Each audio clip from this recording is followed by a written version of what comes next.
السلام علیکم ورحمۃ اللہ وبرکاتہ۔ آج کی ویڈیو میں ہم ایمان و کفر کے بارے میں جانیں گے، جس میں بدعت وغیرہ جو کچھ بھی آتا ہے انشاءاللہ آج ڈیٹیل سے جانیں گے۔ ویڈیو لمبی ہونے سے پہلے ہم آتے ہیں مقصد کی طرف۔ ایمان کیا ہے؟ ایمان یہ ہے کہ اللہ اور رسول کی بتائی ہوئی تمام باتوں کا یقین کرے اور دل سے سچ جانے۔ اب کفر کیا ہے؟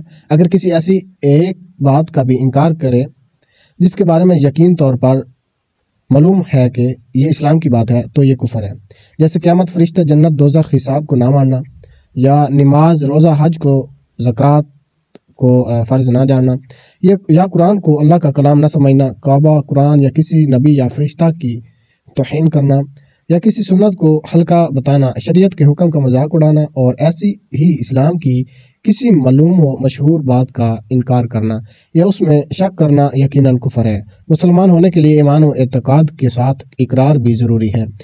جب تک کوئی مجبوری نہ ہو، مثلا منہ سے بولی نہیں نکلتی یا زبان سے کہنے میں جان جاتی ہے، یا کوئی عضو کاٹا جاتا ہے، تو اس وقت زبان سے اقرار کرنا ضروری نہیں، بلکہ صرف زبان سے خلاف اسلام بات بھی جان بچانے کے لیے کہہ سکتا ہے، لیکن نہ کہنا ہی اچھا ہے اور ثواب ہے۔ اس کے سوا جب کبھی زبان سے کلمہ کفر نکالے گا کافر سمجھا جائے گا، اگرچہ یہ کہے کہ خالی زبان سے کہا، دل سے نہیں۔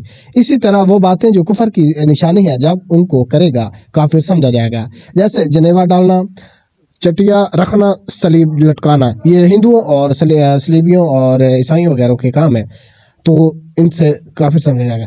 کتنی بات سے آدمی مسلمان ہوتا ہے؟ مسلمان ہونے کے لیے اتنا کافی ہے کہ صرف دین اسلام ہی کو سچا مذہب مانے اور کسی ضروری دینی بات کا منکر نہ ہو، اور ضروریات دین سے کسی ضروری دینی کے خلاف عقیدہ نہ رکھتا ہو، اگرچہ تمام ضروریات دین کا اس کو علم نہ ہو۔ لہذا بالکل لٹ گنوار جاہل جو اسلام اور پیغمبر اسلام کو حق مانے اور اسلامی عقیدوں کے خلاف کوئی عقیدہ نہ رکھے، چاہے کلمہ صحیح نہ پڑھ سکتا ہو، وہ مسلمان ہے، مومن ہے، کافر نہیں۔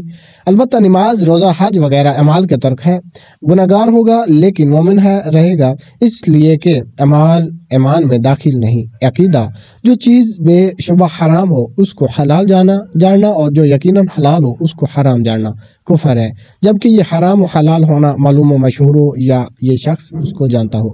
شرک کے معنی ہے اللہ کے سوا کسی اور کو خدا جاننا یا عبادت کے لائق سمجھنا، اور یہ کفر کی سب سے بدتر قسم ہے۔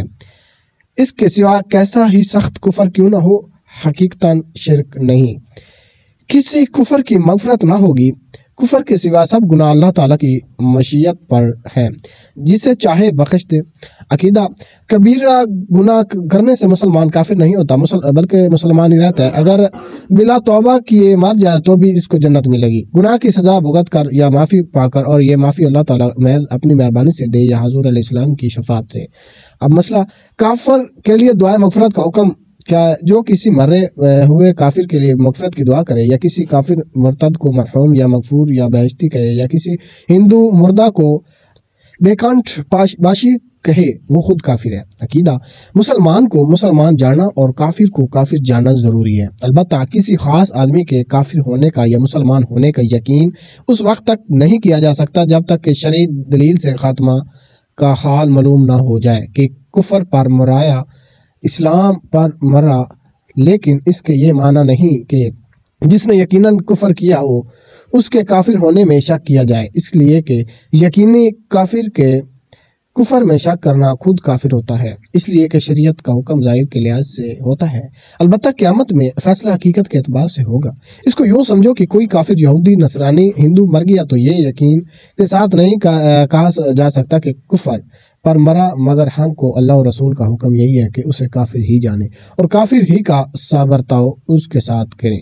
جس طرح جو ظاہراً مسلمان ہے اور اس کا کوئی قول و فعل اسلام کے خلاف نہیں ہے تو فرض ہے کہ ہم اسے مسلمان ہی سمجھیں، اگرچہ ہمیں اس کے خاتمے کا بھی حال معلوم نہیں۔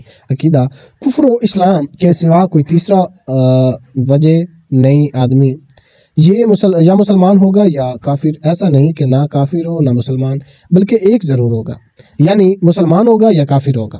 عقیدہ، مسلمان ہمیشہ جنت میں رہیں گے، کبھی نکالے نہ جائیں گے، اور کافر ہمیشہ دوزخ میں رہیں گے، کبھی نہ نکالے جائیں گے۔ مطلب اللہ کے سوا کسی اور کو سجدہ کرنے کا حکم، اللہ کے سوا کسی اور کو سجدہ تعبی کفر ہے اور سجدہ تعظیمی حرام ہے۔ بدعت کی تعریف کیا ہے؟ جو بات رسول اللہ صلی اللہ علیہ وآلہ وسلم سے ثابت نہ ہو وہ بدعت ہے، اور یہ دو قسم کی ہے، ایک بدعت حسنہ، دوسری بدعت سیئہ۔ بدعت حسنہ وہ ہے جو کسی سنت کے مخالف ہو، مزاحم نہ ہو، جیسے مسجدیں پکی بنوانا، قرآن شریف سنہرے لفظوں سے لکھنا، زبان سے نیت کرنا، علم کلام، علم صرف نحو، علم ریاضی، خصوصاً علم حیات و ہندسہ پڑھانا۔ آج کل کے مدرسے و واعظ کے جلسے و سند و دستار وغیرہ سینکڑوں ایسی چیزیں ہیں جو حضور کے زمانے میں نہ تھیں، وہ سب بدعت حسنہ ہیں۔ ایسی کے بعض واجب تک ہیں، جیسے تراویح کی نسبت حضرت عمر رضی اللہ تعالیٰ عنہ کا ارشاد، یہ اچھی بدعت ہے۔ بدعت حسنہ اب یہاں وہ ہے جو کسی سنت کے مخالف و مزاحم ہو اور یہ مکروہ یا حرام ہو۔ یہ تھی آج کے ایمان و کفر کے بیان میں کچھ باتیں، امید ہے آپ کو ان کی سمجھ آ گئی ہوگی۔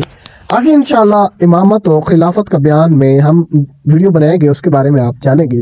اگر ویڈیو اچھی لگی ہے تو لائک ضرور کیجئے اور میرے چینل کو سبسکرائب کیجئے، تاکہ آپ کو شریعت کی اور اسلام کی انشاءاللہ ون ٹو آل ایک ایک کر کے میں بتاتا رہوں گا اور آپ تک پہنچتی رہیں گی انشاءاللہ۔ شکریہ۔